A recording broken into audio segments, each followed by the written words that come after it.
My understanding in a few minutes we will. So if you all join me in the Pledge of Allegiance. I pledge allegiance to the flag of the United States of America and to the republic for which it stands, one nation, under God, indivisible, with liberty and justice for all. Thank you everyone for coming. While we're waiting for the quorum, first on the agenda is the 4-H County Farm update. You want to give it? You can start. The county farm. We have an agreement in principle with the sheriff. The final details are being worked out. There's approximately 17 acres that the children will get to use beginning as soon as the document is signed, and the cooperative extension program, the children behind it will begin working on the first beginnings of programming at the farm. So it's all good. Sorry you had to read negative stuff in the paper, but it's your farm, not the Commonwealth's. So it's good. It's good for everybody. All right. Good. John just came in. John, you sign it. You want me to sign? Me too. I would like him to sign more than anything. Thank you. Happy to announce we have a quorum. Thank you, John. Merry Christmas. Appreciate it. How much is Thanksgiving? It was awesome.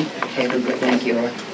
So thank you for coming. I want to introduce a few 4-H'ers that we have here to do a presentation. Stand up and Sure. I'll just walk around. all summer, they have been working on what we call 4-H Field of Dreams.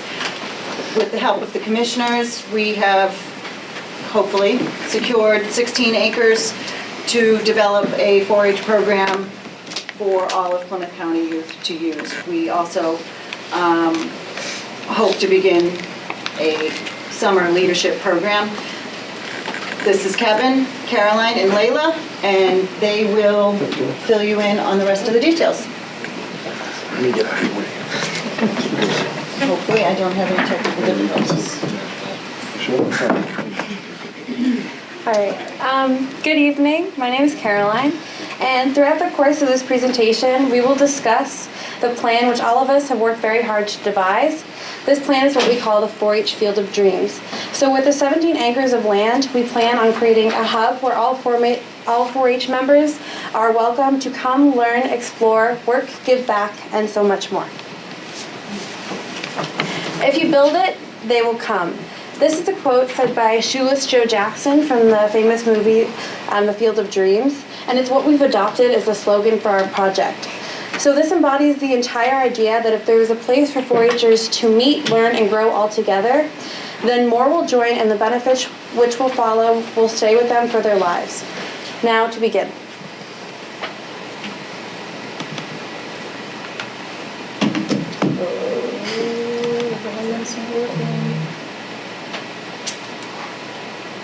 I apologize.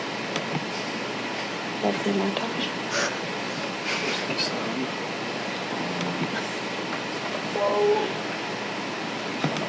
It was this morning. Sorry.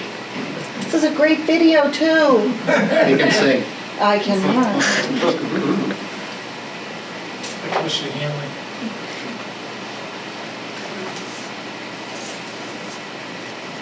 This video is basically telling you how much you're going to need the youth to provide the future resources of our community and all of the world, whether it be water, conservation. These are the kids that are going to be doing it. So now that you've seen that lovely montage,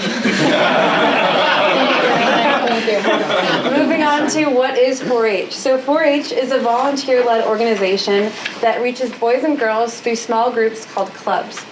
4-H members choose from over 40 projects in which to participate during the 4-H calendar year, which is very similar to the school year for kids. Most projects use hands-on learning experiences to teach subject matter and life skills such as cooperation, leadership, and decision-making skills that can be applied over and over for a lifetime. So here presented are just a few images of 4-Hers in our county and the different sort of projects and accomplishments they have come up with. Benefits of the 4-H program. 4-Hers are nearly 4 times more likely to make contributions to their communities. They're also about 2 times more likely to be civically active.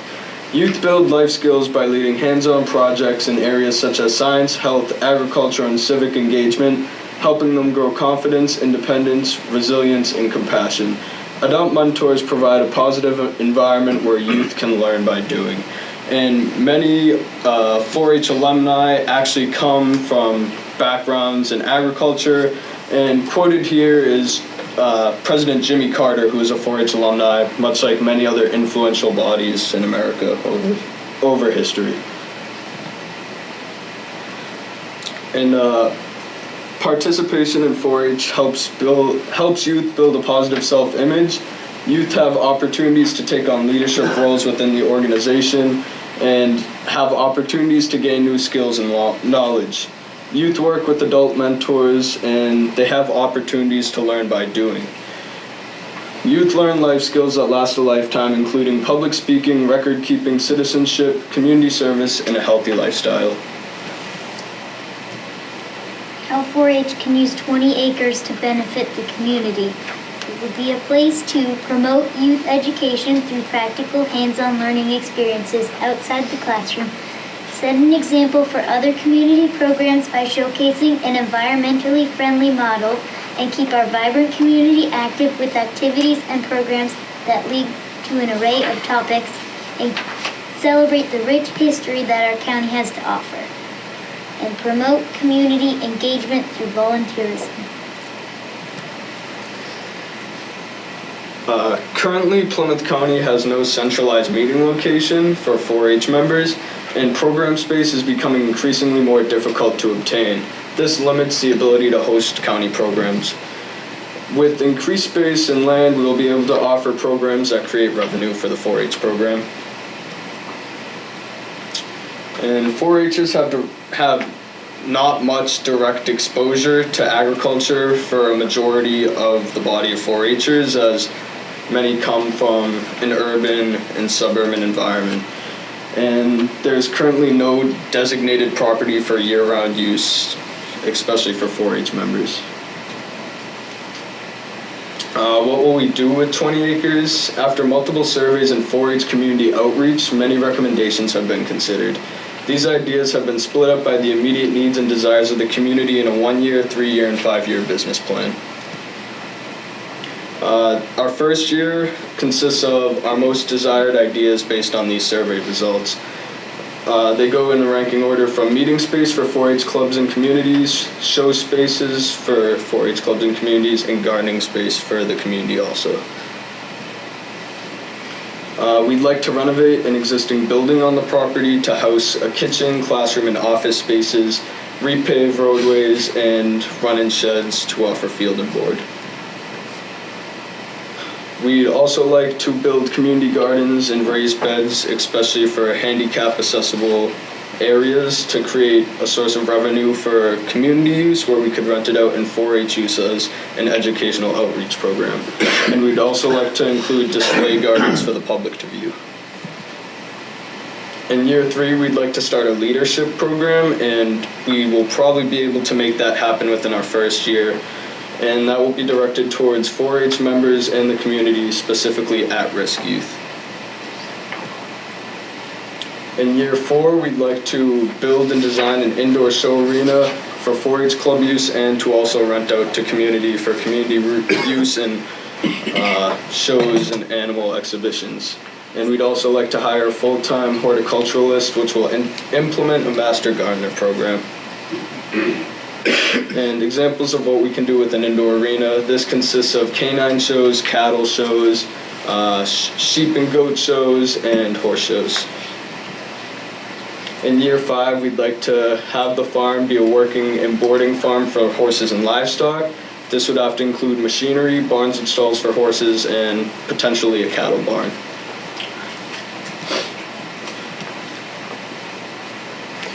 So here you can see a sort of collage of pictures that we've taken when touring the property initially.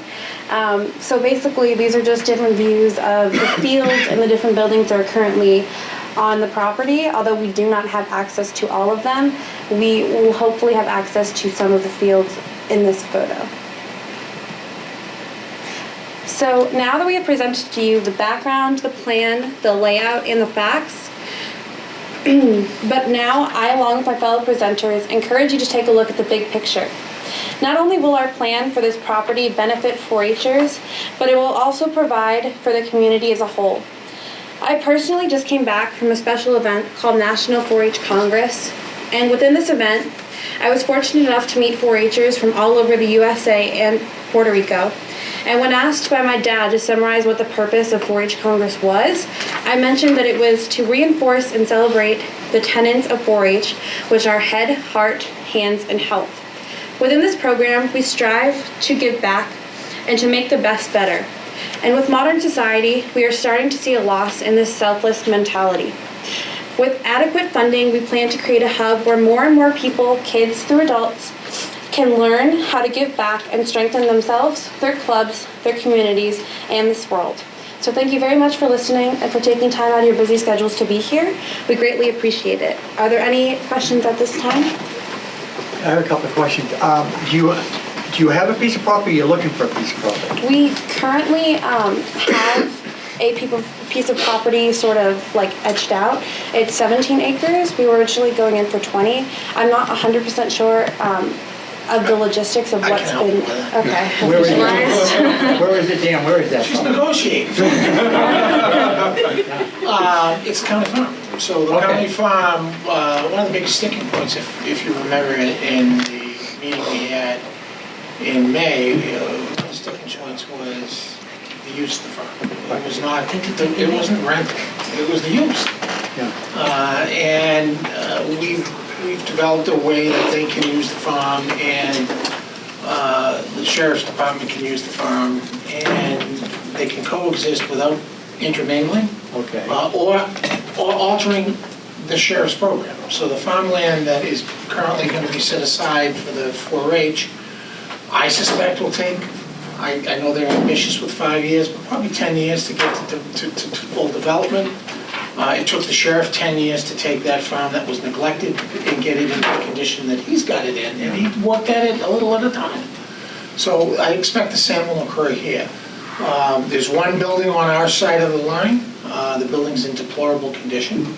The good news is Senator O'Connor, which represents Marshfield, I think Marshfield, Hull, and Situate in Plymouth County, put in $100,000 in the supplemental budget to get us started. So, and it didn't get cut. Unfortunately, the supplemental budget hasn't been voted on because they're fighting over something else, but it's still in there, and we expect that to come out. Tonight, we're asking you also to appropriate $50,000 from our audited review, which will also go to the program. So we're going to come out of the gate kicking, and these are one-time revenues that we're using for a one-time purpose, and which would be to get the development started. It's not a recurring revenue or a recurring expense. It's going to be for capital. So we're really appreciative. The delegation that represents all of us all got behind this. Every single rep and every single senator got behind this and helped us on this. So it was a big deal. We had a big celebration at their awards night. Senator O'Connor came and spoke to the kids. So this is a really big deal. That whole entire program you saw tonight was developed by these kids under the leadership of Commissioner Hanley, who couldn't be here tonight because he's got a work event in Las Vegas. So if anyone believes it's a work event, I got a bridge to tell you. But in fairness, Commissioner Hanley worked many hours with the kids to get to bring the idea of what was needed. So the commissioners will take that and start pecking away at it as funds become available, Okay, and as you fund it. Okay. Make a a possible solution to, you need to make buildings and things like that. You have to design buildings or build them, actually. Think about vocational schools in our whole district. I know South Shore Road Tech, we just have an agricultural program now, and we needed a bond, so we built it, right? In carpentry and metalwork.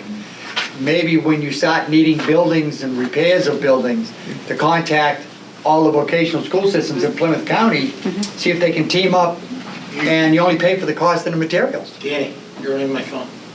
I'm going to go. Okay, But I haven't got the lease signed yet. okay. So We're thinking on the same track. We're literally a week away, but don't think your phone's not gonna blow up as soon Okay. as we get this signed. We're thinking the same way. We're thinking the same thing. Also, 4-H has a tremendous volunteer network. Yeah. So we're expecting that a lot of this will be purchased and volunteer built. It's a tremendous piece of property. The area they're in is not perfect, but it has so much potential. Right. And I think you're gonna see so many wonderful things come out of it, including, you know, what you had down there at step 3. I think this year you'll actually see The leadership. a complete amount of vegetables and things grown by the children that you know, we're hoping that we can get, you know, to the local food pantries and things Right. of that nature. So the county's going to be doing those type of things.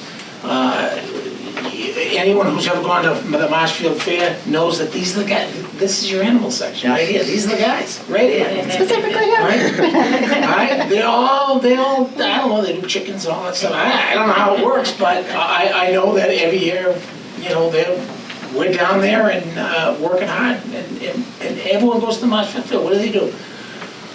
They get a fried dough and they beeline it for the animals. Yeah. So it's really exciting.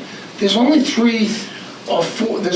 counties with active county participation in 4-H. We're one of them. The other 3 are Bristol, Barnstable, and Norfolk. Yeah. 2 of them have agricultural schools. Barnstable has a pretty healthy program like us. The rest of the county's programs are falling by the wayside, and there's a whole section of kids that need to be served. These guys are great examples. It's too bad we didn't have the sound on the video. Thanks, Commissioner Finley. Appreciate you pointing that out again. Next in the bunch is an IT person. Oh, thank you. So anyway, on to the meeting, Mr. Chairman. Yeah? I've said too much. Well, thank I would like to say one additional thing. Each year, the Extension Service sends out an assessment to every town, and it's a $500 assessment, and it needs to go on the warrant every year. We send them out in December. You'll be receiving it in December. This is the program that it goes towards, this and our entomology program. And this past year, we have been in every single town in Plymouth County with either 4-H or our entomologists doing tick programs. So $500 isn't a lot of an ask to put on your warrant, so we appreciate it if you could support that when you get the letter. It comes directly to the selectmen's offices. Thank you. Thank you very much. Thank you, kids. That was a great presentation. And next up, continuing monologue by Commissioner Pilata on the county update. A couple things going on in the county. First of all, we're here tonight to close the books. Commissioner, would you mind I don't want to be on TV. you. We don't want you on camera either, but be there.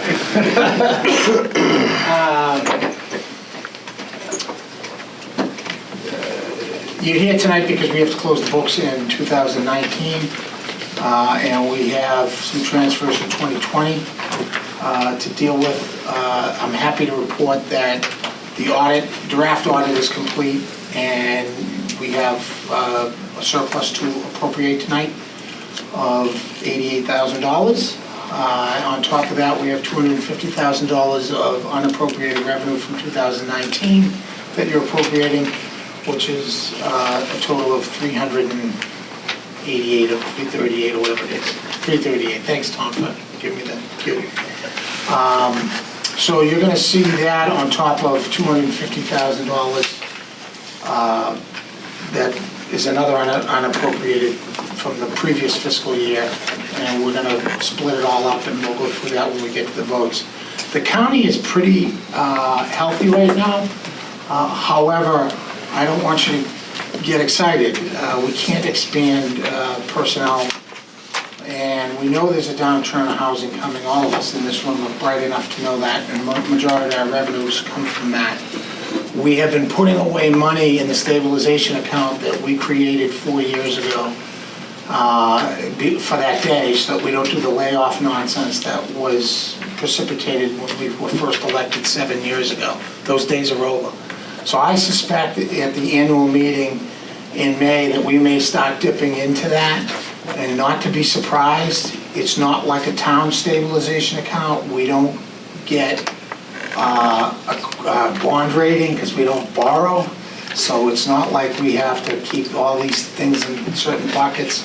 That account was created solely to take the sting out of a down year in revenue.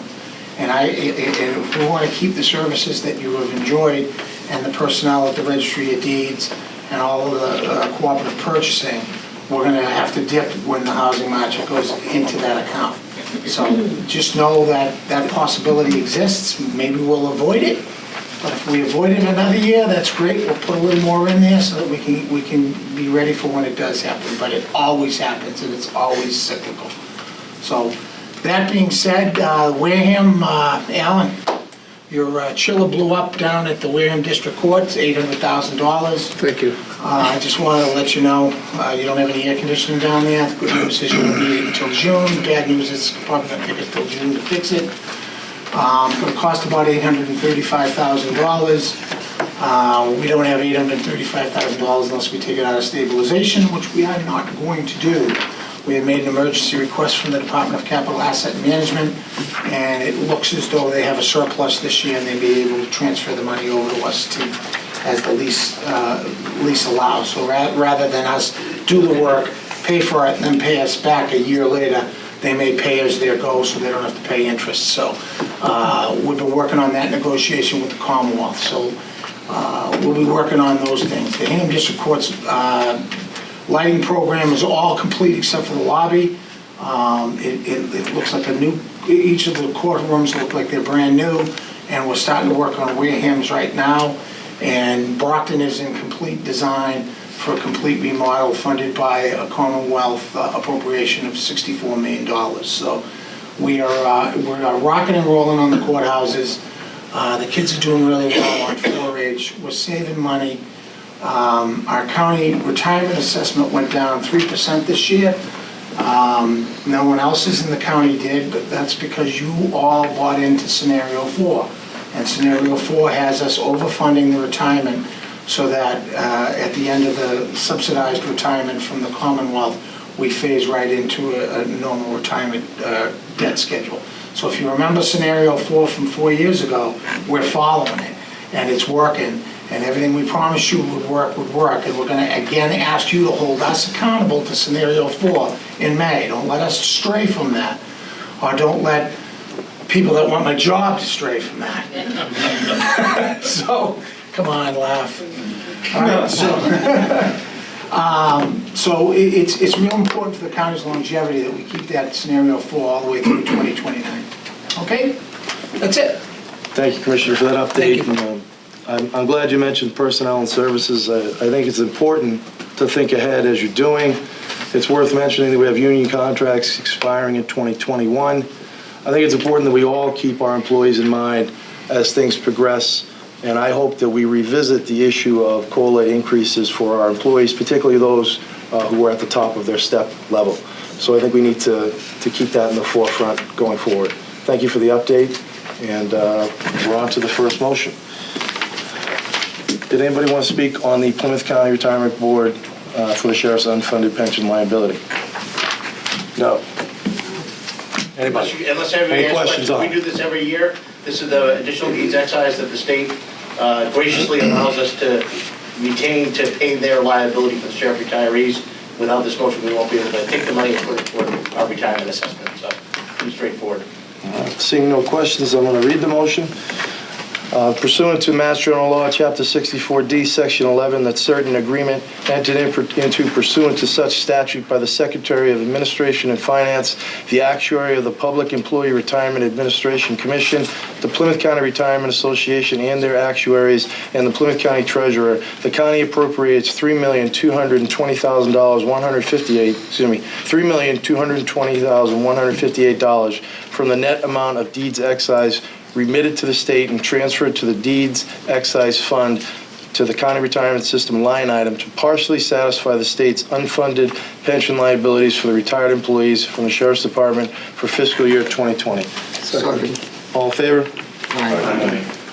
And the next vote is on the 19 budget transfers.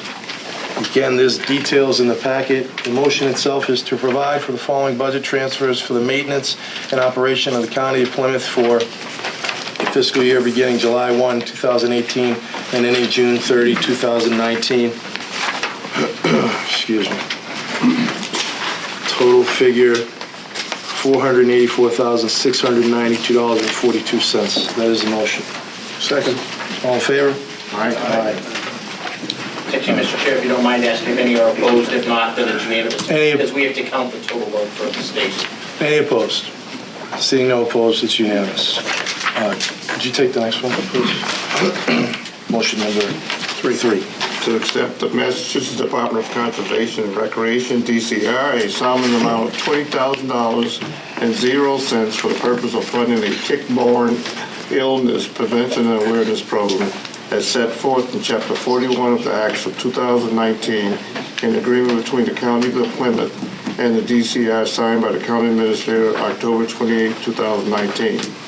And be it further voted that the fiscal 2020 operating receipts are approved by the Plymouth County Advisory Board on June 13, 2019 to amend as follows. Chapter 41 of the Act of 2019 appropriation, $20,000. Second. All in favor? Aye. All right. And this next motion is essentially to amend, motion to amend and increase the operating budget of the County of Plymouth for fiscal year beginning July 1, 2019, ending June 30, 2020, to add that $20,000 back in. That is the motion. Second. All in favor? Aye. And you have to ask if there are any opposed. Any opposed? Look at this. Nay. It passes unanimously. And there's three separate motions for the FY20 budget transfers. The first one is that the fiscal 2020 operating receipts as approved by the Plymouth County Advisory Board on June 13, 2019 be amended as follows. Unappropriated fund balance prior fiscal years, $588,000. Second. All in favor? Aye. All opposed? Abstain. Following one, motion to amend and increase the operating budget of the County of Plymouth for the fiscal year beginning July 1, 2019, ending June 30th, 2020 as follows. Reserve Stabilization Fund, $155,000. Second. All in favor? Aye. All opposed? And then the last one is the motion to amend and increase the operating budget of the County of Plymouth for the fiscal year beginning July 1, 2019 and ending June 30th, 2020 as follows. Go ahead, Alan. Second. Second. Oh, I'm sorry. All in favor? Aye. Aye. All opposed? Abstaining, no opposed, passes unanimous. And then I have an announcement section. Would anybody care to make any further announcements? Any commissioners? Registered deeds by Plymouth? No? We should be releasing shortly our first transcription project. We'll be able to go from 1686 all the way up to 1814 and click a button and see a transcription version of those records. Something we can do. Wow. Kind of unique. Excellent. Excellent. Treasurer O'Brien, anything else? The only thing I'd report is with your vote tonight, that 55 puts more than $1 million into the stabilization fund, of Plymouth County. So on a budget of $10.3 million, $1 million in stabilization is right where we want it to be. We're a year and a half ahead of that schedule because of your vote, so we appreciate that. I should also report too that with your hard work and the work of the commissioners, and they often forget the fiscal responsibility that they've engaged in, we've made additional contributions to our OPEB fund. As a result of those contributions and our annualized average return in PCOT of over 10%, Our contributions are now over $1 million for Plymouth County for OPEB liability. We've reduced our OPEB liability from $32 million to under $17 million in 2.5 years because of those efforts and those contributions. So again, the fiscal responsibility being demonstrated here at Plymouth County is something that I always want you guys to be aware of and to take credit for, because without your support of the Commissioner's initiatives and efforts, we couldn't be able to do this and to be in good shape. The Chairman reminds us that we do have some challenges in the future, but we're preparing for them. We run our budget out to 2029, so we know these things are coming, and that's why we're putting money into stabilization, we're pre-funding retirement, and we're funding OPEB to the levels that we are. Thank you. I also want to thank Representative Lenatra and Representative Cutler for putting in the $20,000 earmark for the TIP program. It's proven to be something that all your districts have been requesting. Our entomologist is straight out. He's book solid, so this gives them the educational tools to spread the word about tick-borne illnesses and what to look for. Thank you. Just one thing before. Prior to that, Gal? I just want to bring up, we discussed it the last time we met about going to the state looking for a larger return from the, what we get, the 10.175, looking for at least 20. I thought there was a bill or something that we had supporting somehow or another. I haven't heard any status on anything. You haven't heard any status on it because it doesn't appear to be going anywhere. So it looks like it's going to be status quo for the next year. Has it gone into a reading, or it hasn't gone even that far? Well, it had a reading, but the legislature chose to alter the deeds, recording fees, and excise tax for the CPA fund in a different bill that does not benefit the counties. Okay. It only benefits the Community Preservation Act. But you'll be happy to note that our staff is doing all the work. That's nice. So How do we move forward? I actually said to John in one of the meetings I wouldn't send the money up to the state. Of course, he reminded me of all sorts of laws and I'd go to jail. And the county council's looking at me like I just committed perjury. But the truth of the matter is, there's not much we can do except for try again when we can try again. We have a really good delegation on the South Shore, but the counties are only 5 counties. Yeah. 6 if you want to count Nantucket, but it's really only 5 active counties. So we don't have a majority in the House of Representatives. So when a bill gets up there and someone from Springfield who's had their county abolished for 20 years, why do we want to give money to the counties? We're not getting our piece. So we have to find a way to get them to understand. We educate. I honestly believe it's coming. I just don't think it's just not going to come this year. Okay. My other question would be, If I may, do all counties get the same amount, get the same return? No. no. Norfolk, Bristol, and Plymouth get the same. Barnstable gets 50%. We get 10.375. Barnstable get about 675. 675 or 375? We get 10.625. 625. I was close. Barnstable gets a little bit more, I don't know the exact. It's 50. It's almost 50, but it's because Barnstable has 2 things. One, they have a charter, and in their charter they get a bigger chunk of the pie, so it's a law. Yeah. And they also have the ability to tax, so they can charge more too. So and that they have a legislature like you called an assembly, Barnstable County Assembly, and they can vote to tax. It's pretty contentious down there. Alan, did you have another question? No, I just want to know whether or not it would be okay to lobby with the MMA to try to get some support that way.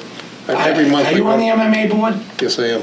If you look in the MMA, I know. you'll see that in their mission is to abolish counties. I understand that. So if you can get that taken out of the mission, it would be a really good first step. So, Why don't you seriously send me a letter? all right, we'll do it. I'll draft something up. Yeah. I meet every month, so. Any other questions, comments? No? Thank you all for coming. I heard a motion to adjourn. So Say maybe. second. Second. All in favor? Aye. Thank you very much.